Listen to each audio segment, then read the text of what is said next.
Welcome to 9 vibes. కేరళలోని గురువాయూర్ శ్రీకృష్ణ ఆలయాన్ని ఇవాళ ప్రధాని మోదీ సందర్శించారు. కేరళ సాంప్రదాయ దుస్తులైన ధోతి, శాలువా ధరించిన ఆయన తొలుత ఆలయంలో శ్రీకృష్ణుడి దర్శనం చేసుకున్నారు.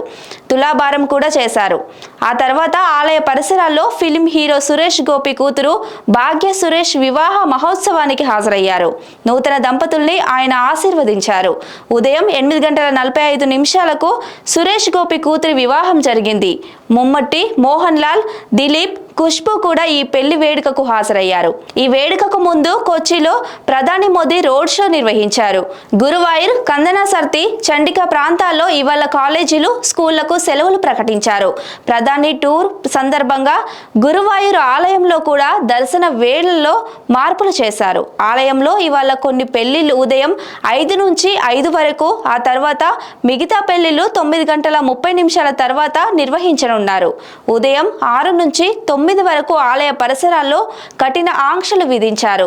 త్రిశూర్ జిల్లాలో ఉన్న త్రిప్రయార్ శ్రీ రామస్వామి ఆలయంలో ఇవాళ ప్రధాని మోదీ పూజలు చేశారు. వల్లపాడ్ హై స్కూల్లో ఏర్పాటు చేసిన హెలీప్యాడ్లో దిగిన మోదీ ఆలయానికి చేరుకున్నారు. ఆలయంలో ప్రత్యేకంగా ఏర్పాటు చేసిన వేదికపై 21 మంది వేద విద్యార్థులు రామాయణ భజనలు పాడారు. కేరళ ప్రజలు నాలంబాలం యాత్రలో భాగంగా త్రిప్రయార్ శ్రీ రామస్వామి ఆలయాన్ని దర్శించుకుంటారు. అయోధ్యలో జనవరి 22 రాముడి ప్రాణ ప్రతిష్ఠ చేయనున్న నేపథ్యంలో త్రిప్రయార్లో మోదీ పర్యటన ప్రత్యేకత సంతరించుకున్నది. కొచ్చిన్ షిప్ యార్డ్ రిపేరింగ్ సెంటర్ను ఆయన ప్రారంభించనున్నారు. Stay tune to 9 vibes.